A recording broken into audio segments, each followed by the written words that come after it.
الحمد لله نحمده ونستعينه ونؤمن به ونتوكل عليه ونعوذ بالله من شرور أنفسنا ومن سيئات أعمالنا من يهده الله فلا مضل له ومن يضلله فلا هادي له ونشهد أن لا إله إلا الله وحده لا شريك له ونشهد أن محمدا عبده ورسوله أرسله بالهدى ودين الحق ليظهره على الدين كله ولو كره المشركون صلى الله على نبينا محمد وعلى آله وأصحابه وبارك وسلم تسليما كثيرا أما بعد فيا أيها الناس أوصيكم عباد الله ونفسي أولا بتقوى الله فقد قال الله تعالى يا أيها الذين آمنوا اتقوا الله حق تقاته ولا تموتن إلا وأنتم مسلمون. ബഹുമാനം നിറഞ്ഞ വിശ്വാസിനികളെ, അല്ലാഹു സുബ്ഹാനഹു വ തആലയെ ജീവിതത്തിൻ്റെ എല്ലാ സന്ദർഭങ്ങളിലും സൂക്ഷിച്ചുകൊണ്ട് തഖ്വയുള്ളൊരു ജീവിതം നയിക്കണമേ എന്നത് എന്നോടും നിങ്ങളോടും ഓർമ്മപ്പെടുത്തുകയാണ്, വസിയത്ത് ചെയ്യുകയാണ്. അല്ലാഹു സുബ്ഹാനഹു വ തആല ജീവിതത്തിൻ്റെ ഏത് ഘട്ടങ്ങളിലും അല്ലാഹുവിനെ കൃത്യമായി തഖ്വ ചെയ്ത് ജീവിക്കുന്ന സത്യവിശ്വാസികളിൽ നമ്മളെല്ലാവരെയും ഉൾപ്പെടുത്തി അനുഗ്രഹിക്കുമാറാകട്ടെ.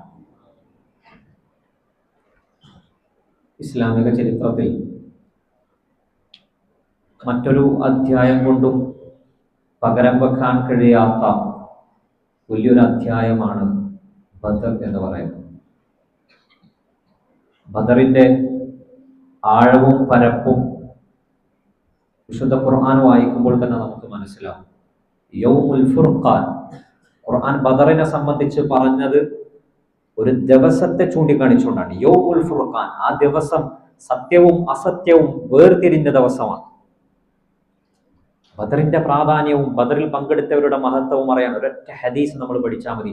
റസൂൽ സല്ലല്ലാഹു അലൈഹി വസല്ലം പറയുന്നുണ്ട്, അള്ളാഹു ബദരീങ്ങളിലേക്ക് എത്തി നോക്കി, എന്നിട്ട് പറഞ്ഞു, ഖദ് ഗഫർതു ലക്കും, നിങ്ങൾക്ക് എല്ലാവർക്കും ഞാൻ പുറത്തു തന്നു, ഇഅ്മലൂ മാ ശിഅ്തും, ഇനി നിങ്ങൾക്ക് എന്ത് വേണമെങ്കിൽ ചെയ്യാം എന്ന് അള്ളാഹു പറഞ്ഞ ഒരു സന്ദർഭം ബദരീങ്ങളെ കുറിച്ച് മാത്രമേ പറയൂ. എന്ന് പറഞ്ഞാൽ അവരങ്ങനെ ചെയ്യണം എന്നതിനുള്ള ലൈസൻസ് അല്ല, അങ്ങനെ ചെയ്യാത്തവരാണവർ. ആ വാക്കിന്റെ ആഴം നമ്മൾ ആലോചിച്ച് നോക്കുക. അതുകൊണ്ടാണ് പണ്ഡിതർ പറയാറുള്ളത്, ചരിത്രം നമ്മൾ പരിശോധിച്ച് നോക്കുമ്പോൾ ബദറിൽ പങ്കെടുത്ത ആളുകൾക്കുള്ള ഒരു ടൈറ്റിൽ ഉണ്ട്, ബദരിയുൻ. അത് ബദറിൽ പങ്കെടുത്ത ഒരാളെ മാത്രമേ നമ്മൾ പറയൂ. ഉഹുദിൽ പങ്കെടുത്ത ഒരു മനുഷ്യനെ ഉഹുദിയുൻ എന്ന് പറയില്ല ചരിത്രത്തിൽ. ഖന്തക്കിൽ പങ്കെടുത്ത മനുഷ്യനെ ഖന്തക്കിയുൻ എന്ന് പറയൂല. പറയുന്നത് ഒരേ ഒരു ടൈറ്റിലാണ്, ബദറിൽ പങ്കെടുത്തവന്റെ ബദരിയാണ്. ജിബ്രീലിനോട് ചോദിക്കുന്നുണ്ട്, ജിബ്രീൽ റസൂൽ സല്ലല്ലാഹു അലൈഹി വസല്ലമയോട് ചോദിക്കുന്നുണ്ട്, നിങ്ങളിൽ ഏറ്റവും പുണ്യമുള്ളത് ആർക്കാണ്? ബദറിൽ പങ്കെടുത്തവർക്കാണ്. ജിബ്രീൽ തിരിച്ചു പറയാം, നമ്മുടെ കൂട്ടത്തിൽ ഏറ്റവും പ്രാധാന്യമുള്ളത് ബദറിൽ പങ്കെടുത്ത മലക്കുകൾക്കാണ്. അതാണ് ബദറിന്റെ മഹത്വം എന്ന് പറയുന്നത്. ഇതുപോലുള്ള ഒരു വെള്ളിയാഴ്ചയാണ് ബദർ നടക്കുന്നത് എന്ന് നമ്മൾ ആലോചിച്ചു. ഹിജറ 2 റമദാൻ 17 ഇതുപോലുള്ളൊരു വെള്ളിയാഴ്ചയാണ് ബദർ നടക്കുന്നത്. ബദറിന്റെ ചരിത്രം നമുക്കറിയാം. റസൂൽ സല്ലല്ലാഹു അലൈഹി വസല്ലം അബൂ സുഫിയാന്റെ സംഘം വരുന്നു എന്ന വാർത്ത കേട്ട ഉടനെ അവരെ പിടിക്കാൻ വേണ്ടി പോകുന്നുണ്ട്. പക്ഷേ അബൂ സുഫിയാൻ കടന്നു കളയുകയാണ്. ഗസ്വത്തുൽ ഉശൈറ എന്ന സ്ഥലത്തേക്ക് പോയപ്പോൾ അവര് പെട്ടെന്ന് കടന്നു കളഞ്ഞു എന്ന് പ്രവാചകൻ മനസ്സിലാക്കുകയാണ്. 50,000 ദീനാർ ഉണ്ടായിരുന്നു അവരുടെ കച്ചവട സംഘത്തിൽ. ഈ പൈസ മുഴുവൻ മുസ്ലിങ്ങൾ മക്കയിൽ ഹിജർ ചെയ്യുമ്പോൾ വിട്ടേച്ചു വന്ന സമ്പത്താണ്. അതുകൊണ്ടാണ് റസൂൽ സല്ലല്ലാഹു അലൈഹി വസല്ലം പറഞ്ഞത്, ഹാദാ ഈറു ഖുറൈശ് ഫീഹാ അംവാലുക്കും, ഇതാ ഖുറൈശി സംഘം പോകുന്നുണ്ട്, അതിലുള്ളത് നിങ്ങളുടെ സമ്പത്താണ്. അതുകൊണ്ടാണ് പ്രവാചകൻ അവരെ ടാർഗറ്റ് ചെയ്തത്. അല്ലാതെ ഏതെങ്കിലും കച്ചവട സംഘത്തെ കൊള്ള ചെയ്യുക എന്നതായിരുന്നില്ല ബദറിന്റെ ലക്ഷ്യം. ആ സമ്പത്തിന്റെ നല്ലൊരു ശതമാനം മുസ്ലിങ്ങളുടെ സമ്പത്താണ്. അത് കച്ചവടം ചെയ്യുക, തിരിച്ചു കൊണ്ടുവന്നിട്ട് വെപ്പൺസ് വാങ്ങിക്കുക, ആയുധങ്ങൾ വാങ്ങിക്കുക, എന്നിട്ട് മുസ്ലിങ്ങളെ ടാർഗറ്റ് ചെയ്യുക, അത് പാടില്ലല്ലോ. അത് തിരിച്ചറിഞ്ഞ പ്രവാചകൻ ഒരു സൈന്യാധിപൻ എന്ന നിലയിൽ, ഒരു രാഷ്ട്രത്തലവൻ എന്ന നിലയിൽ, അതുകൊണ്ടാണ് റസൂൽ സല്ലല്ലാഹു അലൈഹി വസല്ലം അതിനെ അറ്റാക്ക് ചെയ്യാൻ വേണ്ടി പോയത്. നമുക്കറിയാം, തിരിച്ച് അബൂ സുഫിയാൻ വരുന്നു എന്ന വാർത്ത കേട്ട ഉടനെ റസൂൽ സല്ലല്ലാഹു അലൈഹി വസല്ലം മദീനയിലുള്ള ആളുകളോട് പറയാൻ, ആർക്കൊക്കെ വാഹനം റെഡിയുണ്ടോ ഫലിയർക്കം, സ്പോട്ടിൽ വാഹനം കയറി പോവുക, കാത്തുക്കാൻ സമയമൊന്നുമില്ല. അതുകൊണ്ടാണ് നമ്മൾ ബദറിൽ അൻസാരികളെ സംബന്ധിച്ച് കേൾക്കുമ്പോൾ 2 ഗോത്രമാണ്, ഔസും ഖസറജും ഉണ്ട്. ഔസുകാരാണ് യുദ്ധത്തിൽ ഏറ്റവും പ്രാഗൽഭ്യമുള്ള ആളുകൾ. പക്ഷെ ബദറിൽ അവർ കുറവായിരുന്നു. കാരണം അവരുടെ വീട് മദീനയിൽ കുറച്ച് അകലെയായിരുന്നു. ഏറ്റവും അടുത്തുണ്ടായിരുന്നത് ഖസറജുകളാണ്. അതുകൊണ്ട് ഖസറജുകൾ കൂടുതൽ പേരും ബദറിൽ പങ്കെടുത്തു. റസൂൽ സല്ലല്ലാഹു അലൈഹി വസല്ലം റമദാൻ 12-നാണ് മദീനയിൽ നിന്നും പുറപ്പെടുന്ന സമയത്ത് 319 പേരുണ്ടായിരുന്നു എന്നാണ് ചരിത്രത്തിൽ കാണുന്നത്. പക്ഷെ ബദറിൽ പങ്കെടുത്തത് 313 പേരാണ്. പിന്നെയുള്ള ആളുകൾ മറ്റുള്ള സൈന്യങ്ങളെ സപ്പോർട്ട് ചെയ്യാൻ വേണ്ടി, അസിസ്റ്റൻസിന് വേണ്ടി പോയതാണ്. അതുകൊണ്ടാണ് സഹാബാക്കൾ പറയാറുണ്ട്, ദാവൂദ് നബിയുടെ സൈന്യം അഥവാ ജാലൂത്തിന്റെ സൈന്യത്തിൽ 313 പേരുണ്ടായിരുന്നു. അതേ നമ്പറാണ് ബദറിൽ നമ്മൾക്ക് ഉണ്ടായിരുന്നത്. ഇമാം ബുഖാരി റിപ്പോർട്ട് ചെയ്യുന്ന ഹദീസാണ്. അവർക്കുണ്ടായിരുന്നത് ഒരൊറ്റ കുതിര മാത്രമാണ്. ശത്രു സൈന്യം നോക്കുമ്പോൾ ഇവിടെ 1 കുതിരയാണെങ്കിൽ അവിടെ 100 കുതിരയുണ്ട്. ഇവിടെ 313 പേരാണെങ്കിൽ ശത്രു സൈന്യം 1319 പേരുണ്ട്. കണക്ക് വെച്ച് നോക്കിയാൽ, നമ്മൾ ഏതെങ്കിലും സ്റ്റാറ്റിസ്റ്റിക് വെച്ച് നോക്കിയാൽ വിജയിക്കാൻ ഒട്ടും സാധ്യതയില്ലാത്തൊരു യുദ്ധം. ആലോചിച്ചു. പ്രവാചകൻ യാത്ര ആരംഭിക്കുന്നതിന് മുമ്പ് ബദറിൽ പങ്കെടുക്കാൻ പറ്റാത്ത കുറച്ച് മനുഷ്യരുണ്ട്. 10 പേരായിരുന്നു അവർ. ചരിത്രത്തിൽ ഓരോ ആളുകളെയും നമ്പർ ഇട്ടുകൊണ്ട് പറയുന്നുണ്ട്. ഒന്ന് ഉസ്മാൻ ഇബ്നു അഫ്ഫാൻ റളിയല്ലാഹു തആല അൻഹു ആണ്. അദ്ദേഹത്തിന്റെ ഭാര്യ റുഖയ്യ അന്ന് രോഗിയായിരുന്നു, അതുകൊണ്ട് പങ്കെടുക്കണ്ട എന്ന് പ്രവാചകൻ പറഞ്ഞു സല്ലല്ലാഹു അലൈഹി വസല്ലം. രണ്ടാമത്തെ ആള് നമുക്ക് കാണാം, ഉമാമത്ത് ബിനു സഅലബ, ഒരു സഹാബിയാണ്. ആ സഹാബിയെ കുറിച്ച് പറയുന്നത്, അദ്ദേഹത്തിന്റെ ഉമ്മ രോഗിയായി കിടപ്പിലാണ്. പക്ഷെ അദ്ദേഹത്തിന് ബദറിൽ വരണമെന്ന് വലിയ ആഗ്രഹമുണ്ട്. റസൂൽ സല്ലല്ലാഹു അലൈഹി വസല്ലം പറഞ്ഞു, നീ ബദറിലേക്ക് വരരുത്, നീ നിന്റെ ഉമ്മയെ പരിചരിക്കാൻ വേണ്ടി നിൽക്കുക. പ്രവാചകൻ പറഞ്ഞത് എത്രത്തോളം എന്ന് പറഞ്ഞാൽ, ബദറിൽ നിന്നും പ്രവാചകൻ സല്ലല്ലാഹു അലൈഹി വസല്ലം തിരിച്ചു വന്നപ്പോൾ അദ്ദേഹത്തിന്റെ ഉമ്മ മരണപ്പെട്ടിരുന്നു. നമ്മൾ ആലോചിച്ചു, ബദർ ഇത്രയും പോരിശ നമ്മൾ പറഞ്ഞു. ബദറും ഉമ്മയും ഒരു തുലാസിൽ വന്നാൽ ഒരു ബദറല്ല 10,000 ബദർ വന്നാലും നീ ബദർ മാറ്റി വെക്കൂ, ഉമ്മയെ എടുക്കൂ എന്നാണ് റസൂൽ സല്ലല്ലാഹു അലൈഹി വസല്ലം പറഞ്ഞത്. ആലോചിച്ചു പ്രിയമുള്ളവർ, റമദാനാണ്.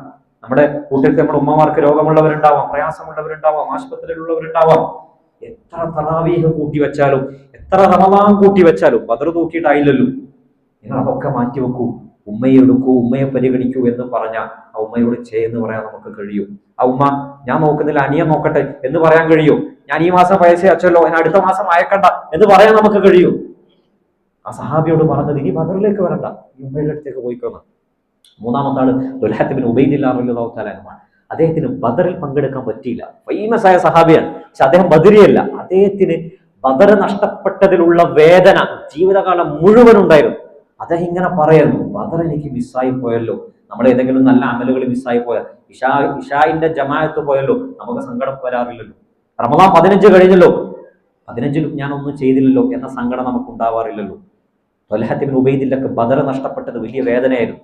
ത്വൽഹ പറയുമായിരുന്നു, അതിനൊരു അവസരം വരട്ടെ, ഞാൻ കാണിച്ചു തരാം, ഞാൻ അത് ഉപയോഗിക്കും. അതുകൊണ്ടാണ് തൊട്ടടുത്ത വർഷം ഉഹദ് വന്നപ്പോൾ സഹാബാക്കളോട് നിങ്ങൾ ചോദിച്ചു നോക്കൂ, ഉഹദ് ആരുടെ ദിവസമായിരുന്നു എന്ന് ചോദിച്ചാൽ അവർ അർത്ഥശങ്കക്കിടയില്ലാതെ പറയുമായിരുന്നു, അബൂബക്കറിന്റേതല്ല, ഉമറിന്റേതല്ല, ഉഹദ് ഒരാളുടെ ദിവസമായിരുന്നു, അത് ത്വൽഹത്ത് ഇബ്നു ഉബൈദില്ലയുടെ ദിവസമാണ്. ത്വൽഹ ഉഹദ് മുഴുവൻ കൊണ്ടുപോയി.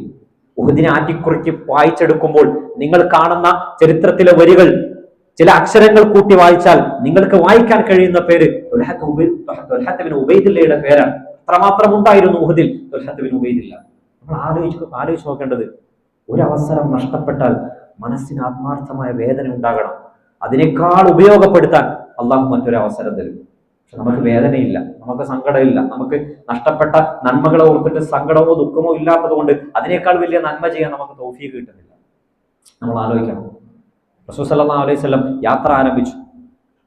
നമുക്ക് കാണാൻ കഴിയും, പല ഒട്ടകങ്ങളുടെയും കഴുത്തിൽ ചില ചരട് കെട്ടിയതായി പ്രവാചകൻ സല്ലല്ലാഹു അലൈഹി വസല്ലം കണ്ടു. ആ ചരടൊക്കെ മുറിച്ചു മാറ്റാൻ റസൂൽ സല്ലല്ലാഹു അലൈഹി വസല്ലം പറഞ്ഞു. എന്ന് പറഞ്ഞാൽ ചില ജാഹിലി വിശ്വാസത്തിൽ എന്തെങ്കിലും ചരട് കെട്ടിയാൽ കാര്യങ്ങൾ സാധിക്കും, എന്തെങ്കിലും ഷർറ് തടയും എന്ന വിശ്വാസത്തെ അറുത്തു മാറ്റുന്നു.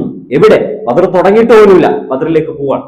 അതുകൊണ്ടാണ് ആ ചരിത്രം പറഞ്ഞെടുത്ത് പണ്ഡിതന്മാർ ഉദ്ധരിക്കുന്ന ഹദീസ് കാണാം, ആരെങ്കിലും ഏലസ് കെട്ടിയാൽ, ചരട് കെട്ടിയാൽ ഫലാ അതമ്മല്ലാഹു ലഹു, ആ കാര്യം അല്ലാഹു അവർക്ക് പൂർത്തീകരിച്ചു കൊടുക്കാതിരിക്കട്ടെ എന്നാണ്. ഇന്ന് പല ആളുകൾ ഏലസ് കെട്ടുന്നു, ചരട് കെട്ടുന്നു, ഊതി മന്ത്രിച്ച് കെട്ടുന്നു.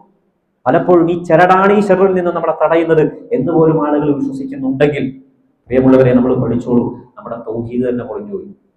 ഒരിക്കലും ഒരു ചരടിന്, ഒരിക്കലും ഏതെങ്കിലും ഒരു ഏലസിന് അള്ളാഹുവിന്റെ വിധിയെ തടുക്കാൻ കഴിയില്ല. എല്ലാം മാറ്റുന്നത് അള്ളാഹുവാണ് എന്ന് പഠിപ്പിച്ചതാണ്. റസൂൽ സല്ലല്ലാഹു അലൈഹി വസല്ലം യാത്ര തുടങ്ങി കുറച്ചങ്ങ് കഴിഞ്ഞപ്പോൾ ഇന്നത്തെ ഹിജാസ് റെയിൽവേ സ്റ്റേഷന്റെ ആ സ്ഥലത്ത് വെച്ചിട്ട് പ്രവാചകൻ ഒന്ന് തമ്പടിക്കുകയാണ്. എന്തിനാന്ന് വെച്ചാൽ സൈന്യത്തെ ക്രമീകരിക്കാൻ വേണ്ടിയാണ്. ആ സമയത്ത് പ്രവാചകൻ ചെറിയ പ്രായമുള്ള കുട്ടികളെയൊക്കെ തിരിച്ചേക്കാൻ, അതിൽ പ്രഗത്ഭരായ അബ്ദുല്ലാഹിബിൻ ഉമറിനെ പോലെ, ഉസാമത്ത് ബിൻ സെയ്ദിനെ പോലെയുള്ള ആളുകളൊക്കെ തിരിച്ചയച്ചു. കാരണം ചെറിയ കുട്ടികളാണ്, യുദ്ധത്തിന് പങ്കെടുക്കാൻ കഴിയില്ല. ഇത് കണ്ടപ്പോ Umair bin Abi Waqqas, Saad bin Abi Waqqas റളിയല്ലാഹു തആല അൻഹുവിന്റെ അനിയനാണ്, അദ്ദേഹത്തിന് മനസ്സിലായി 16 വയസ്സേ ഉള്ളൂ, പ്രവാചകൻ ഇപ്പൊ എന്നെ പിടിക്കും. അദ്ദേഹം സഅദിന്റെ പിറകിൽ ഇങ്ങനെ ഒളിച്ചിരിക്കുകയാണ്. സഅദ് ചോദിച്ചു, നീ എന്തിനാ ഒളിക്കുന്നത്? പ്രവാചകൻ ഇപ്പൊ എന്നോട് തിരിച്ചു പോകാൻ വേണ്ടി പറയും. എത്രത്തോളം എന്ന് പറഞ്ഞാൽ ഉമൈർ കാല് അല്പം ഇങ്ങനെ പൊക്കി നിൽക്കുക, പ്രവാചകൻ തിരിച്ചയക്കാതിരിക്കാൻ വേണ്ടി. പക്ഷേ പ്രവാചകൻ ഉമൈറിനെ പിടിച്ചു, തിരിച്ചു പോകാൻ വേണ്ടി പറഞ്ഞു. ഉമൈർ നിന്ന നിൽപ്പിൽ കരച്ചിൽ തുടങ്ങിയതാണ്. അവർ ആലോചിച്ചു, ഏതെങ്കിലും വെക്കേഷന് ടൂറിന് കൊണ്ടുപോവാം എന്ന് പറഞ്ഞിട്ട് കൂട്ടായിരിക്കുകയല്ലോ, മരിക്കാൻ വേണ്ടി പോവാണ്. ഉമൈറിന് കരച്ചിൽ നിർത്താൻ കഴിയുന്നില്ല. 16 വയസ്സുകാരനായ ഉമൈറിന്റെ കരച്ചിൽ കണ്ടിട്ട് പ്രവാചകന് സഹിക്കാൻ കഴിയാതിരുന്നപ്പോൾ പ്രവാചകൻ പറഞ്ഞു, ഉമൈറെ എന്നാ നീ കൂടെ വന്നോളൂ എന്ന് പറഞ്ഞു. ബദറിൽ കാണാം അത്രയും പ്രായം കുറഞ്ഞ വേറൊരു മനുഷ്യനില്ല എന്ന് മാത്രമല്ല, ഉമേറിന് വാള് പോലും പിടിക്കാൻ കൽപ്പില്ലായിരുന്നു. സായദ് പറയുന്നുണ്ട്, ഉമേറിന്റെ വാള് പോലും പിടിച്ച ഞാനാ. എന്നിട്ട് ഉമേർ ഒരു വർത്താനം ഏട്ടനോട് പറഞ്ഞു, ഒരുപക്ഷെ അള്ളാഹു എനിക്ക് ഷഹാദത്ത് തരും എന്ന്. 16 വയസ്സ് മാത്രം പ്രായമുള്ള ഉമേർ പറഞ്ഞത് വെറുതെ അങ്ങ് പറഞ്ഞതല്ല. ഇന്നും നമ്മൾ ബദറിലേക്ക് പോകും. മദീനയിൽ നിന്നും 150 കിലോമീറ്റർ ദൂരെ യാത്ര ചെയ്താൽ ബദർ കാണാം. ബദറിൽ ശുഹദാക്കളുടെ ഒരു ബോർഡ് ഇപ്പോഴും അവിടെ വെച്ചത് കാണാം. അത്ഭുതം തോന്നും.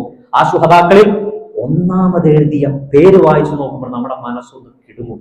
ഉമൈർ ബിൻ അബി വക്കാസ് എന്ന 16 വയസ്സുകാരന്റെ പേരാണ്. 14 പേരുണ്ട്, അതിൽ 16 വയസ്സുകാരനായ ഉമേറിന്റെ പേരാണ് ഒന്നാമത് വായിക്കുന്നത്. അള്ളാഹു നല്ല നീയത്തുണ്ടെങ്കിൽ നമ്മുടെ അമലുകളൊന്നും അള്ളാഹു പാഴാക്കൂല. 16 വയസ്സുകാരന്റെ നീയത്തിന് അള്ളാഹു കബൂൽ ചെയ്യും. നമ്മൾ ആലോചിക്കേണ്ടത്, നമുക്ക് നന്മ ചെയ്യാൻ നല്ല നീയത്തുണ്ടാകണം. ഇന്നല്ലെങ്കിൽ നാളെ സഅദ് ബിൻ അബി വക്കാസിന് പോലും കിട്ടാത്ത വല്ലാത്തൊരു ജ്ഞാനത്തല്ലേ അനിയന് കൊടുത്തത്, അള്ളാഹു നമുക്ക് തരും എന്ന് ഉമേറിന്റെ ചരിത്രം പഠിപ്പിക്കാം.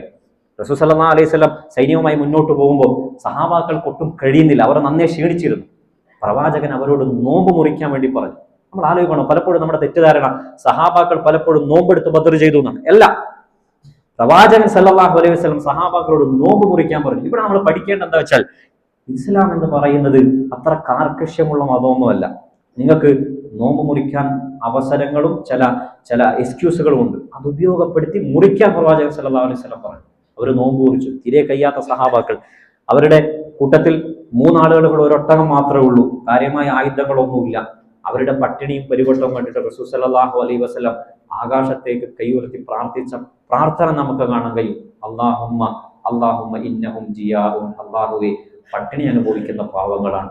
അല്ലാഹുമ്മ ഇന്നഹും ഉറാത്തുൻ, വസ്ത്രം പോലും മര്യാദ കൊടുക്കാനില്ലാത്ത പാവം, പടയങ്കി പോയിട്ട് കൊടുക്കാനുള്ള വസ്ത്രം ഉണ്ടാവണ്ടേ, അതുപോലും ഇല്ലാത്ത പാവങ്ങൾ.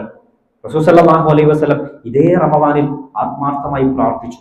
സഹാബാക്കൾ പറയാണ്, ബദർ കഴിഞ്ഞ് തിരിച്ചു വരുമ്പോൾ ഒരൊട്ടകം പോലും ഇല്ലാത്ത ഒരു മനുഷ്യനും നമ്മുടെ കൂട്ടത്തിലില്ല, വയറുപോലും നിറയാത്ത ഒരു മനുഷ്യനും നമ്മുടെ കൂട്ടത്തിലില്ല. അതുകൊണ്ടാണ് റമദാനിനെ കുറിച്ച് പറഞ്ഞപ്പോ ശഹ്റു റമദാൻ അല്ലദീ ഉൻസില ഫീഹിൽ ഖുർആൻ എന്ന് ഖുർആൻ പറഞ്ഞില്ലേ, അതിന്റെ തൊട്ടടുത്ത് നമ്മൾ പരിശോധിച്ച് നോക്കൂ. തൊട്ടടുത്ത ആയത്ത് പറയുന്നത് വഇദാ സഅലക ഇബാദി അന്നി ഫഇന്നി ഖരീബ് ഉജീബു ദഅവത ദാഇ ഇദാ ദഅാനി.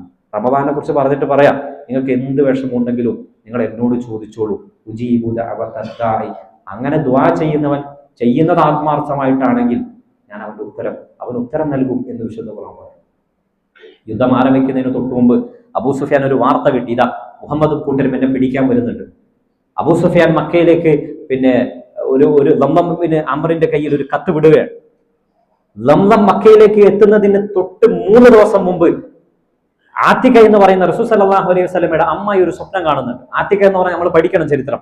റസൂൽ സല്ലല്ലാഹു അലൈഹി വസല്ലമയുടെ വലിയ അബ്ദുൽ മുത്തലിബിന് 10 ആൺമക്കൾ ഉണ്ടായിരുന്നു. അതിൽ 6 പെൺമക്കൾ ഉണ്ടായിരുന്നു. അതിൽ 3 പേർ ഒരേ ഭാര്യയിൽ ഉണ്ടായിരുന്നവരാണ്. പ്രവാചകന്റെ വാപ്പ സല്ലല്ലാഹു അലൈഹി വസല്ലം, അബ്ദുള്ളയും അബൂ താലിബും ആത്തികയും എന്ന് പറഞ്ഞാൽ പ്രവാചകന്റെ നേരെ അമ്മായിയാണ് ആത്തിക. ആത്തിക കാണുന്ന സ്വപ്നം എന്താന്ന് വെച്ചാൽ, 3 ദിവസം കഴിഞ്ഞാൽ മക്കയിലേക്ക് ഒരാൾ വന്നിട്ട് ഒരു വലിയ കല്ലുരുട്ടി ആ കല്ല് ചിതറി എല്ലാ വീടുകളിലേക്കും തെറിക്കുന്നു, ഒരു അപകടം നടക്കുകയാണ്. നമ്മൾ ആലോചിച്ച് നോക്കുക, ആത്തിക ഇത് അബ്ബാസിനോട് പറഞ്ഞു. അബ്ബാസ് ഇത് ആരോടും പറഞ്ഞില്ല, പക്ഷേ നാട്ടിൽ ഇത് പാട്ടായി. അബൂജഹൽ അറിഞ്ഞപ്പോ അബൂജഹൽ കളിയാക്കി പറഞ്ഞു, 3 ദിവസം നമ്മൾ വെയിറ്റ് ചെയ്യും, ഒരുപക്ഷെ അങ്ങനെ നടന്നില്ലെങ്കിൽ നിങ്ങളുടെ കുടുംബം കള്ള കുടുംബമാണ് എന്ന് നമ്മൾ പറഞ്ഞ് പബ്ലിസിറ്റി ചെയ്യും. 3-ാമത്തെ ദിവസം ആയപ്പോൾ ലംലം ബിൻ അംർ മക്കയുടെ മലയോരത്ത് വന്നിട്ട് ഇതേ പ്രഖ്യാപനം നടത്തിയപ്പോൾ അബൂജഹലിന് ചിന്തിക്കാനൊന്നും സമയമില്ല. അബൂജഹലും എല്ലാവരും ബേജാറായി. നമ്മുടെ സമ്പത്തല്ലേ നഷ്ടപ്പെടാൻ വേണ്ടി പോകുന്നത്. അവരൊക്കെ ബദറിലേക്ക് വളരെ പെട്ടെന്ന് ഒരുങ്ങി പോകാൻ വേണ്ടി പോവാണ്. അതേ സമയത്ത് നമ്മൾ കാണുന്നത് റസൂൽ സല്ലല്ലാഹു അലൈഹി വസല്ലമയും സംഘവും ഇതുപോലെ തന്നെ മറ്റൊരു രണ്ടാളുകളെ അബൂ സുഫിയാനും കൂട്ടരും എവിടെ എത്തി എന്ന് അന്വേഷിക്കാൻ വേണ്ടി അയക്കുന്നുണ്ട്. നമ്മൾ ആലോചിച്ച് നോക്കേണ്ടത് റസൂൽ സല്ലല്ലാഹു അലൈഹി വസല്ലം എത്രമേൽ പ്ലാൻ ചെയ്തിരുന്നു എന്ന്, എത്രത്തോളം പ്രിപ്പയർ ചെയ്തിരുന്നു എന്ന് നമ്മൾ ആലോചിച്ച് നോക്കണം. പ്രവാചകൻ രണ്ടാളുകളെ അബൂ സുഫിയാന്റെ കൂട്ടം എവിടെ എത്തി എന്നറിയാൻ വേണ്ടി അയക്കുകയാണ്.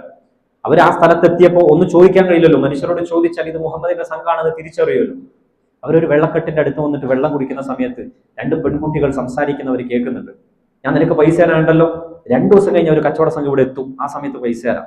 ഇത് പറഞ്ഞപ്പോൾ അവർക്ക് മനസ്സിലായി 2 ദിവസം കഴിഞ്ഞാൽ അബൂ സുഫിയാനും കൂട്ടരും ഇവിടെ എത്തും. ഇവര് നേരെ തിരിച്ചു.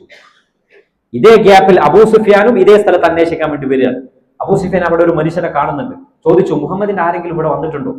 അങ്ങനെ ആരെയും ഞാൻ കണ്ടിട്ടില്ല എന്ന് പറഞ്ഞാൽ അബൂ സുഫിയാൻ തിരിച്ചു പോകണ്ടേ? അങ്ങനെ തിരിച്ചു പോകാൻ മാത്രം മണ്ടനായിരുന്നില്ല എന്നാണ് ഇന്ന് അബൂ സുഫിയാനെ കുറിച്ച് പറയുമ്പോൾ റളിയല്ലാഹു തആല അൻഹു എന്ന് നമ്മൾ പറയും. അത്ര സൈനിക പാഠം ഉണ്ടായിരുന്ന ഒരു മനുഷ്യനാണ്. അബൂ സുഫിയാൻ ചോദിച്ചു, നിങ്ങൾ ആരെയാ കണ്ടത്? 2 മനുഷ്യരെ കണ്ടിരുന്നു. അവരിങ്ങനെ വെള്ളം എടുത്തു, ഒന്നും മിണ്ടാതെ അവരെ തിരിച്ചുപോയി. അവരെവിടെ ഒട്ടകം മുട്ടുകുത്തിയത്? ഇന്ന സ്ഥലത്താണ്. അവിടത്തേക്ക് പോയി അബൂ സുഫിയാൻ. ആ ഒട്ടകത്തിന്റെ കാഷ്ടം എടുത്തിട്ട് പൊട്ടിച്ചു നോക്കിയപ്പോൾ ഒരു കുരു കിട്ടി. ഇത് ചരിത്രത്തിലുള്ള സംഭവമാണ്. ആദിഹി അലാഇഫു യസ്രിബ്, ഇത് യസ്രിബിലെ ഈത്തപ്പഴത്തിന്റെ കുരുവാണ്. ഉറപ്പാണ് പ്രവാചകന്റെ സംഘം ഇവിടെ എത്തിയിട്ടുണ്ട്. അതുകൊണ്ട് അബൂ സുഫിയാൻ പറയാൻ ആ വഴിയിൽ നിന്ന് നേരെ അദ്ദേഹം ഡൈവേർട്ട് ചെയ്തിട്ട് മറ്റൊരു വഴിയിലൂടെ രക്ഷപ്പെടുകയാണ്. എന്നിട്ട് അദ്ദേഹം വീണ്ടും ഒരു കത്തെഴുതി. ആ കത്തിൽ നമ്മൾ ആലോചിക്കണം, ബദറിന്റെ ഏറ്റവും പ്രധാനപ്പെട്ട പാഠം ഏതാണെന്ന് ചോദിച്ചാൽ ചരിത്രം വായിക്കുമ്പോൾ ആ കത്തിലുണ്ട് ആ പാഠം. എന്താണ് ആ പാഠം എന്ന് നമ്മൾ ആലോചിച്ച് നോക്കുക. അബൂ സുഫിയാൻ പറയാണ്, ഖുറൈശികളെ ഇർജിഉ, നിങ്ങൾ ഇനി വരണ്ട, നമ്മൾ രക്ഷപ്പെട്ടു. ഖദ് നജ്ജാനല്ലാഹ്, നമ്മളെ രക്ഷിച്ചത് അല്ലാഹുവാണ്. ഇതാരാ പ്രാർത്ഥിക്കുന്നത്? അബൂ സുഫിയാൻ. അബൂ സുഫിയാനാണ് ഈ പ്രാർത്ഥിക്കുന്നത്. അല്ലാഹു നമ്മളെ രക്ഷിച്ചു, കത്തിൽ എഴുതിയതാ.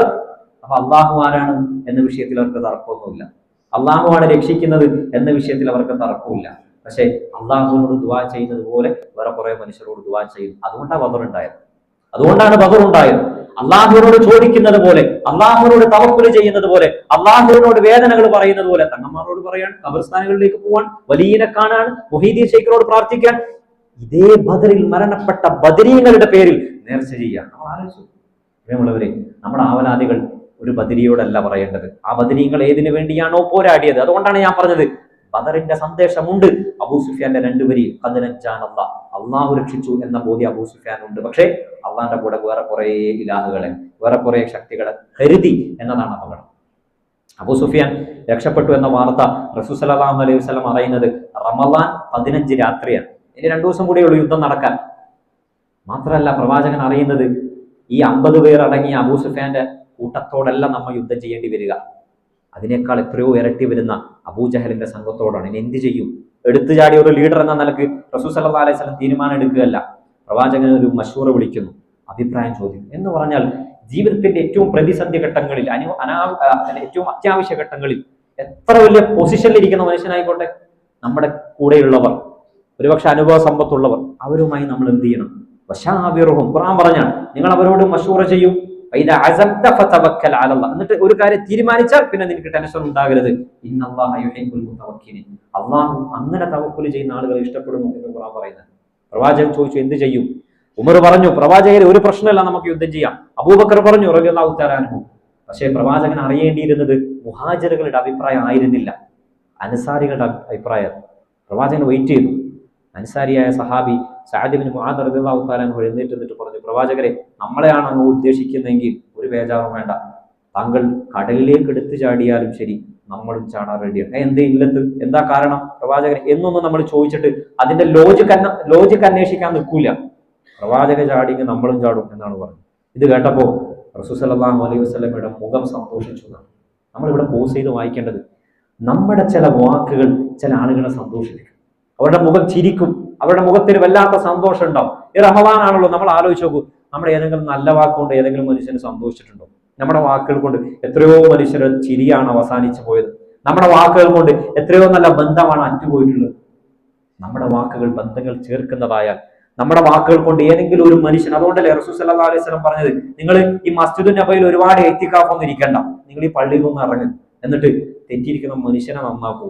നിങ്ങൾ ഏതെങ്കിലും ഒരു മനുഷ്യന്റെ ഹൃദയത്തിൽ ഒരു സന്തോഷം കൊടുക്കൂ, അതിനോളം വരൂല നിങ്ങളുടെ ഒരു ഭാഗത്തും എന്ന് റസൂൽ സല്ലല്ലാഹു അലൈഹി വസല്ലം പറയുന്നത്. ഇത് ഹദീസാണ് പ്രിയമുള്ളവർ. റസൂൽ സല്ലല്ലാഹു അലൈഹി വസല്ലം ഭയങ്കര സന്തോഷമായി. പ്രവാചകൻ പറഞ്ഞു, അങ്ങനെയാണെങ്കിൽ നമ്മൾ യുദ്ധം ചെയ്യാൻ വേണ്ടി പോവാണ്. എത്രത്തോളം എന്ന് പറഞ്ഞാൽ പ്രവാചകൻ സല്ലല്ലാഹു അലൈഹി വസല്ലമക്ക് വളരെ സന്തോഷമായി. പ്രവാചകൻ എല്ലാ തയ്യാറെടുപ്പ് എടുക്കാൻ തുടങ്ങി. ആ സമയത്ത് മുസ്ലിം സൈന്യം ഒരു ചാരൻ, അഥവാ അബൂജഹലിന്റെ കൂട്ടത്തിലുള്ള ഒരു ചാരനെ പിടിച്ചുകൊണ്ട് വരികയാണ്. അവരോട് ചോദിച്ചു അവരെത്ര പേരുണ്ട്, ഈ ചാരനോട് ചോദിക്കാൻ. പക്ഷെ ഈ ചാരൻ എത്ര പേരുണ്ടെന്ന് കൃത്യമായിട്ട് അറിയില്ല. റസൂൽ സല്ലല്ലാഹു അലൈഹി വസല്ലം അവരോട് ചോദിച്ചു, അല്ല അവർ ഒരു ദിവസം എത്ര ഒട്ടകത്തെ അറുക്കും? 10 ഒട്ടകത്തെ അറുക്കും എന്ന് പറഞ്ഞു. അങ്ങനെയെങ്കിൽ അവർ 1000 പേരുണ്ട്, ഒരൊട്ടകം 100 പേർക്കാണ്. അപ്പോൾ ആലോചിച്ചു, റസൂൽ സല്ലല്ലാഹു അലൈഹി വസല്ലമ ഒരു പ്രവാചകനായി എന്ന് കേവലം പറയല്ല, ഒരു സംഘം എത്രയുണ്ടെന്ന് കണക്ക് കൂട്ടാൻ സഹാബാക്കൾക്ക് ആർക്കും പറ്റിയില്ല, അവിടെ റസൂൽ സല്ലല്ലാഹു അലൈഹി വസല്ലമക്ക് പറ്റി. അതുകൊണ്ടാണ് നമ്മൾ പറയുന്നത്, പ്രവാചകൻ ഏതെങ്കിലും ഒരു ഗുണമൊത്ത പ്രവാചകനായിരുന്നില്ല. സമൂഹത്തെ നയിക്കാൻ ഏതൊക്കെ തരംഗങ്ങളിൽ, ഏതൊക്കെ ഇടങ്ങളിൽ, ഏതൊക്കെ സ്കില്ലുകൾ വേണോ അതൊക്കെ റസൂൽ സല്ലല്ലാഹു അലൈഹി വസല്ലമക്ക് ഉണ്ടായിരുന്നു. അവർ 1000 പേരുണ്ട്. ആരൊക്കെയാണ് അവർ എന്ന് ചോദിച്ചു. അബൂജഹൽ, ഉഖബത്ത് ബിൻ അബീ മുഈത്ത്, ശൈബയുണ്ട്, ഉത്ബയുണ്ട്. ഇത്രയും പേര് പറഞ്ഞപ്പോൾ റസൂൽ സല്ലല്ലാഹു അലൈഹി വസല്ലം പറഞ്ഞു, ഇതാ മക്ക അതിന്റെ കരളിന്റെ കഷ്ണം നിങ്ങൾക്ക് എറിഞ്ഞു തന്നിരിക്കുകയാണ്. ഓരോരോ മനുഷ്യരും എവിടെയാണ് മരിച്ചു വീഴുക എന്ന് റസൂൽ സല്ലല്ലാഹു അലൈഹി വസല്ലം അവിടെ കൈ അടയാളപ്പെടുത്തി കാണിച്ചു കൊടുത്തു. അനസ് ഇബ്നു മാലിക് പറയാണ്, ആ സ്ഥലത്ത് ഒട്ടും മാറിയില്ല, അതേ സ്ഥലത്തായിരുന്നു പ്രവാചകൻ സല്ലല്ലാഹു അലൈഹി വസല്ലം പറഞ്ഞു എല്ലാവരും മരണപ്പെട്ടത്, ഒട്ടും മാറിയില്ല. ആലോചിച്ചു, യുദ്ധം വീണ്ടും മുന്നോട്ടേക്ക് പോകുമ്പോൾ നമ്മൾ കാണുന്നത് റസൂൽ സല്ലല്ലാഹു അലൈഹി വസല്ലമക്ക് സഹാബാക്കളോട് ഒരു പന്തൽ പണിതു കൊടുക്കാൻ. അരീഷ് എന്നാണ് പന്തലിന് പറയാം. എന്നിട്ട് സഅദ് ഇബ്നു മുആദ് പറയുന്നുണ്ട്, പ്രവാചകരെ അങ്ങ് ഇവിടെ ഇരുന്നിട്ട് ദുആ ദിക്റൊക്കെ ചെയ്ത് അങ്ങ് ഇരുന്നാൽ മതി, യുദ്ധത്തിനേ താങ്കൾ ഇറങ്ങേണ്ടതില്ല. ഒരുപക്ഷെ നമ്മൾ തോക്കുകയാണെന്ന് കാണുകയാണെങ്കിൽ പ്രവാചകരെ അങ്ങ് തിരിച്ചു പോയി മദീനയിലേക്ക് പോവുക. എന്നിട്ട് സഅദ് ഇബ്നു മുആദ് പറഞ്ഞ വർത്താനുണ്ട്, നമ്മളെക്കാൾ അങ്ങേ ഇഷ്ടപ്പെടുന്ന, നമ്മളെക്കാൾ ദീനോട് ആത്മാർത്ഥതയുള്ള കുറെ മനുഷ്യരുണ്ട്, പക്ഷെ അവർക്ക് അറിയില്ലല്ലോ ഇങ്ങനൊരു യുദ്ധം സംഭവിക്കുമെന്ന്. അതുകൊണ്ട് അവർ വരായിരുന്നതാണ്. നമ്മൾ ആലോചിച്ചു, ഒരുപക്ഷെ പള്ളി വരാത്ത കുറെ മനുഷ്യരുണ്ടാവും, എന്തെങ്കിലും കാരണങ്ങൾ ഉണ്ടാവും, അമലുകളിൽ നമ്മൾ സജീവമാകാത്ത രീതിയിൽ സജീവമാകാൻ കഴിയാത്ത കുറെ മനുഷ്യരുണ്ടാവും. അവരെ പഴിച്ചു പറയുകയല്ല, അവർക്ക് കാരണമുണ്ട്. ഒരുപക്ഷെ നമ്മളൊക്കെ ഇങ്ങനെ തറാവീഹ് നമസ്കരിക്കുമ്പോൾ നമ്മൾ ആലോചിക്കേണ്ടത്, ഒരുപക്ഷെ എന്നെക്കാൾ ആത്മാർത്ഥതയും എന്നെക്കാൾ ഈമാനുള്ള എത്രയോ മനുഷ്യർ ഈ പള്ളിയിൽ നിസ്കരിക്കുന്നുണ്ട്. ഞാൻ എൻ്റെ അമല് ശരിയായില്ല, ഞാൻ പോരാ, എൻ്റെ ഈമാൻ പോരാ, എൻ്റെ സൽക്കർമ്മം പോരാ. ഈ ഒരു പോരായ്മയാണ് നമ്മളെ കുറിച്ച് ചിന്തിക്കേണ്ടത്. പ്രവാചകൻ സല്ലല്ലാഹു അലൈഹി വസല്ലമക്ക് അവർ ഒരു പന്തൽ കെട്ടിക്കൊടുത്തു. നമ്മൾ ചരിത്രത്തിൽ കാണാണ്, ആ പന്തലിൽ പ്രവാചകന് കാവൽ നിൽക്കാൻ അന്ന് ആർക്കും ധൈര്യം ഉണ്ടായിരുന്നില്ല. ധൈര്യം ഉണ്ടായിരുന്നത് ഒരു മനുഷ്യന് മാത്രമായിരുന്നു, അബൂബക്കർ റളിയല്ലാഹു അൻഹു മാത്രം. അതുകൊണ്ടാണ് അലി ബിൻ അബീ താലിബ് ചോദിക്കുകയായിരുന്നു, ആളുകളുടെ കൂട്ടത്തിൽ ഏറ്റവും ധൈര്യശാലി ആരായിരുന്നു? അശ്ജഉന്നാസ് അബൂബക്കറാണ്. ബദറിന്റെ ദിവസം അബൂബക്കർ റസൂൽ സല്ലല്ലാഹു അലൈഹി വസല്ലമയെ സംരക്ഷിക്കാൻ വേണ്ടി ഇരുന്നിരുന്നു എന്ന് മാത്രമല്ല, അന്നത്തെ ദിവസം രാത്രി എന്ന് പറഞ്ഞാൽ 16-ന്റെ രാത്രി റസൂൽ സല്ലല്ലാഹു അലൈഹി വസല്ലം സഹാബാക്കൾ ഉറങ്ങാൻ കിടക്കുന്നതിന് മുമ്പ് തന്നെ എല്ലാ സൈനികമായ തർത്തീബുകളും, എവിടെ നിൽക്കണം, എങ്ങനെ നിൽക്കണം, എല്ലാം ഓർഡർ ചെയ്തതിന് ശേഷമാണ് സഹാബാക്കൾ കിടന്നുറങ്ങുന്നത്. ഇത് നമുക്ക് നൽകുന്ന വല്ലാത്തൊരു പാഠമാണ്. നമ്മൾ നാളെ സമയമുണ്ടല്ലോ, രാവിലെ ആയാൽ അങ്ങനെയാണല്ലോ പലപ്പോഴും. നാളെ എന്തെങ്കിലും ഒരു പണി ഉണ്ടെങ്കിൽ എല്ലാം രാവിലെ ചെയ്യാമെന്ന് വിചാരിക്കും. രാവിലെ ആകുമ്പോൾ കുറച്ച് ലേറ്റായി എഴുന്നേറ്റത് എല്ലാ നമ്മുടെ പ്ലാനുകളൊക്കെ പൊളിയുന്നത് അവിടെയാണ്. റസൂൽ സല്ലല്ലാഹു അലൈഹി വസല്ലം പഠിപ്പിച്ചിരുന്ന ഒരു പാഠം എന്താന്ന് വെച്ചാൽ, നാളെയുള്ള കാര്യം അത് എത്ര ചെറുതാണെങ്കിലും തലേന്ന് രാത്രി തന്നെ വളരെ കൃത്യമായി ചിട്ടയോടെ ചെയ്യാൻ പ്രവാചകൻ പറഞ്ഞു. എത്രത്തോളം എന്ന് പറഞ്ഞാൽ, പ്രവാചകൻ ആ രാത്രി എവിടെയാണോ ഒരു സൈനികമായിട്ടുള്ള എല്ലാ ആളുകളെയും നിർത്തിയത്, ആ സ്ഥലത്ത് നിന്നിട്ട് അവർ കിടന്നുറങ്ങിയെന്നാണ്. അവിടെ തന്നെ ഉറങ്ങി, അവിടെ തന്നെ എഴുന്നേറ്റു. റസൂൽ സല്ലല്ലാഹു അലൈഹി വസല്ലം ആ ടെന്റിൽ നിന്നിട്ട് ദീർഘമായി പ്രാർത്ഥിച്ചു, യാ ഹയ്യു യാ ഖയ്യൂം, യാ ഹയ്യു യാ ഖയ്യൂം. അല്ലാഹുവേ, നാളെ ഇവിടെ ഒരു യുദ്ധം നടക്കാൻ പോവാണ്, ഈ യുദ്ധത്തിൽ എന്ത് സംഭവിക്കും എന്ന് നമുക്കറിയില്ല. പ്രവാചകൻ സല്ലല്ലാഹു അലൈഹി വസല്ലം പ്രാർത്ഥിച്ചപ്പോൾ 2 നാമങ്ങൾ പ്രവാചകൻ പറഞ്ഞിട്ടുണ്ട്, യാ ഹയ്യു യാ ഖയ്യൂം. നമ്മളും പ്രാർത്ഥിക്കുമ്പോൾ നമ്മൾ മുടങ്ങാതെ കൊണ്ടുവരേണ്ട രണ്ട് അള്ളാഹുവിന്റെ നാമങ്ങളാണ്. എത്രത്തോളം എന്ന് പറഞ്ഞാൽ, ഹത്താ അസ്ബഹ, പ്രവാചകൻ സുബ്ഹി ആകുന്നത് വരെ പ്രാർത്ഥിച്ചു എന്നാണ്. എന്ന് പറഞ്ഞാൽ നമ്മൾ ആലോചിച്ചു പ്രിയമുള്ളവരെ, എന്തായാലും ഉറപ്പ് നൽകിയ ഒരു വിജയത്തിന് വേണ്ടി പ്രവാചകൻ സുബ്ഹി വരെ പ്രാർത്ഥിച്ചെങ്കിൽ, ചെറിയ ചെറിയ ആവശ്യത്തിന് വേണ്ടി നമ്മൾ 1 മണിക്കൂർ പോലും നിർത്താതെ പ്രാർത്ഥിച്ചിട്ടുണ്ടോ? എന്നിട്ട് നമ്മൾ പറയുന്നത് കിട്ടുന്നില്ലെന്നാണ്. ഒരു 4 മണിക്കൂർ തുടർച്ചയായി പ്രാർത്ഥിക്കാൻ നമുക്ക് പറ്റിയിട്ടുണ്ടോ? ഇന്ന് പ്രാർത്ഥിച്ചത് നാളെ പ്രാർത്ഥിക്കാൻ പറ്റിയിട്ടുണ്ടോ? അള്ളാഹു തരും. മുടങ്ങാതെ പ്രാർത്ഥിക്കാൻ നമുക്ക് കഴിയണം. റസൂൽ സല്ലല്ലാഹു അലൈഹി വസല്ലം പ്രാർത്ഥിച്ചു, യുദ്ധം ഏതാണ്ട് ആരംഭിക്കുകയാണ്. ദീർഘമായി പറയാൻ നമുക്ക് സമയമില്ല. യുദ്ധം ആരംഭിക്കുന്ന സമയത്ത് ശത്രു സൈന്യത്തിൽ നിന്നും കുറച്ചാളുകൾ ദ്വന്ദ്വയുദ്ധത്തിന് വേണ്ടി വെല്ലുവിളിക്കുകയാണ്. മുസ്ലിം സൈന്യത്തിൽ നിന്ന് ആദ്യമായി കടന്നു വന്ന 2 ആളുകളെ കുറിച്ച് നമുക്ക് ചരിത്രത്തിൽ കാണാം. ഔഫ് ബിൻ ഹാരിസും മുആദ് ബിൻ ഹാരിസും. ഇത് രണ്ടും ഒരു ഉമ്മയുടെ മക്കളായിരുന്നു. ആ ഉമ്മക്ക് 7 മക്കളുണ്ടായിരുന്നു. ചരിത്രം പറയാണ് ആ 7 പേരും ബദറിൽ പങ്കെടുത്ത ആളുകളാണ്. അതിൽ ഈ 2 പേരും ആദ്യം പുറത്തേക്ക് വന്ന 2 പേരും ബദറിൽ ഷഹീദായ ആളുകളാണ്. നമ്മൾ ആലോചിച്ചു, ഒരു ഉമ്മ മക്കളെ വളർത്തുന്നതിന്റെ തർത്തീവാണ് നമ്മൾ അത് വായിക്കുമ്പോൾ ആലോചിച്ചു പോകുന്നത്. 7 മക്കളുണ്ട്, 7 മക്കളും ബദറിൽ പങ്കെടുക്കണം എന്ന് ഉമ്മാക്ക് ആഗ്രഹമുണ്ട്.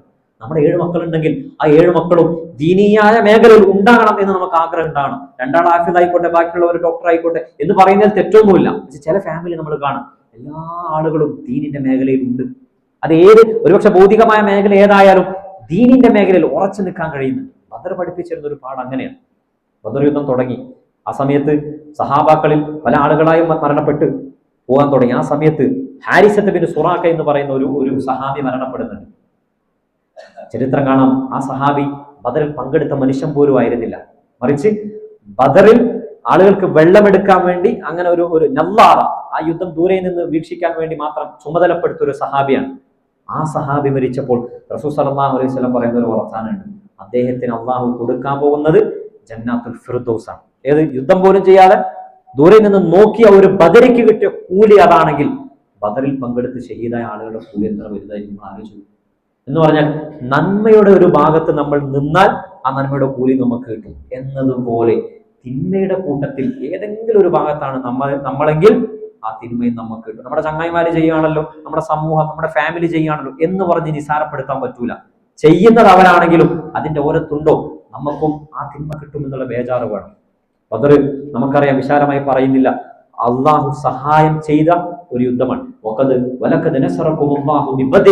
അള്ളാഹു നിങ്ങളെ ബദറിൽ സഹായിച്ചു എന്ന് ഖുർആൻ പറയുന്നുണ്ട്. അൻതും അതില്ല, നിങ്ങൾ എത്രയോ ദുർബലരായിരുന്നു, എത്രയോ താഴ്ന്നവരായിരുന്നു, നിങ്ങൾ അള്ളാഹു സഹായിച്ചു. അതുകൊണ്ട് നിങ്ങൾ അള്ളാഹുവിനെ പേടിക്കൂ, അള്ളാഹുവിനെ നന്ദി ചെയ്യൂ. ബദർ നമുക്ക് തരുന്ന പാഠമാണ്. അള്ളാഹു നമുക്ക് തന്ന ഞാനത് എത്ര ചെറുതാണെങ്കിലും അത് എന്റെ പവർ കൊണ്ട് കിട്ടിയല്ല, എന്റെ കഴിവ് കൊണ്ടോ എന്റെ സ്കില്ല് കൊണ്ടോ കിട്ടിയതല്ല, അള്ളാഹു തന്നതാണ്. അതുകൊണ്ട് ഇനി അങ്ങോട്ടുള്ള ജീവിതത്തിൽ അള്ളാഹുവിനെ പേടിക്കാൻ കഴിയണം. തഖ്വ ഉണ്ടാകണം. ലഅല്ലകും തഷ്കുറൂൻ, അള്ളാഹു ശുക്ർ ചെയ്യാൻ പറ്റണം. അള്ളാഹു ആ രീതിയിൽ അള്ളാഹു തന്ന എല്ലാ നിഅമത്തും ആലോചിച്ച് തഖ്വയും ശുക്റുമുള്ള സത്യവിശ്വാസികളിൽ ഉൾപ്പെടാനുള്ള തൗഫീഖ് നൽകി അനുഗ്രഹിക്കുമാറാകട്ടെ. വാഖിറു ദഅവാന അൽഹംദുലില്ലാഹി റബ്ബിൽ ആലമീൻ.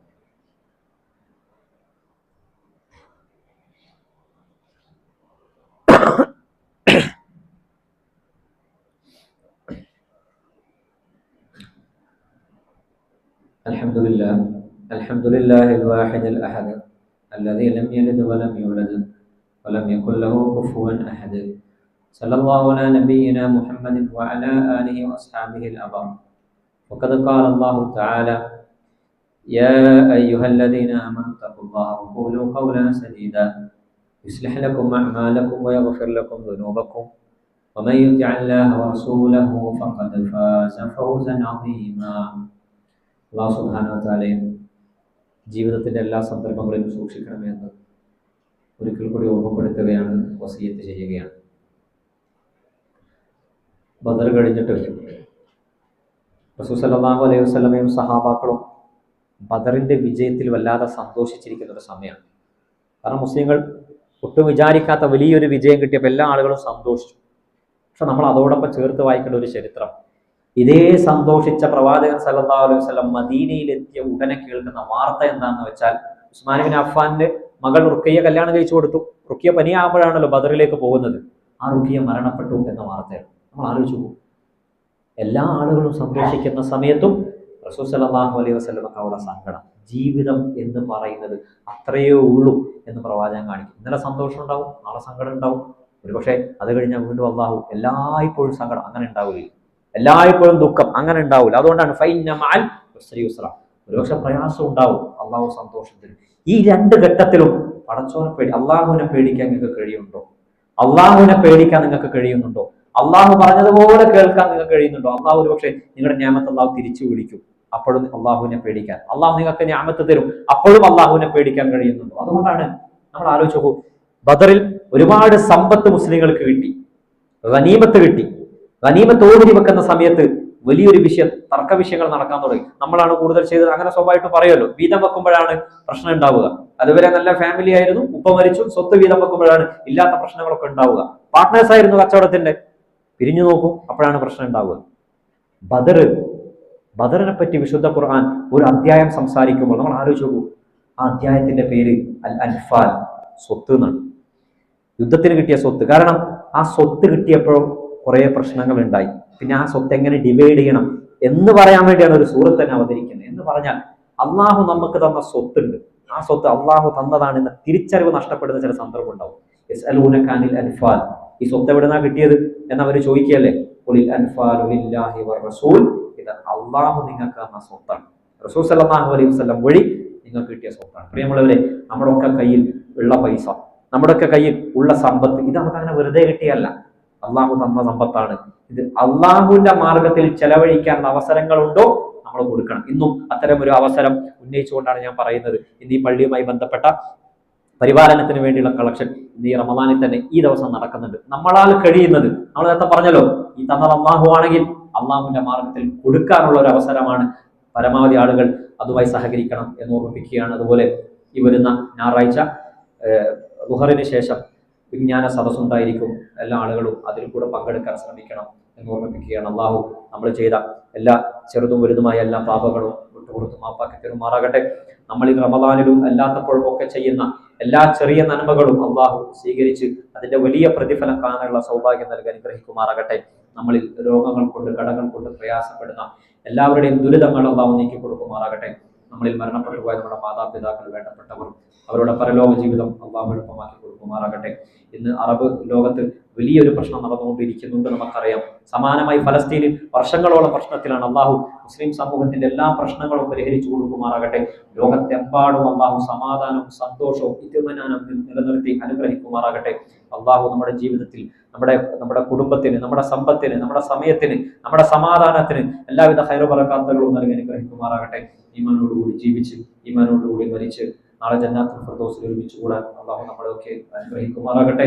اللهم اغفر للمؤمنين والمؤمنات والمسلمين والمسلمات الأحياء منهم والأموات إنك مجيب الدعوات وقاضي الحاجات. ربنا آتنا في الدنيا حسنة وفي الآخرة حسنة وقنا عذاب النار. إن الله يأمركم بالعدل والإحسان وإيتاء ذي القربى وينهى عن الفحشاء والمنكر والبغي يعظكم لعلكم تذكرون ولذكر الله أكبر والله يعلم.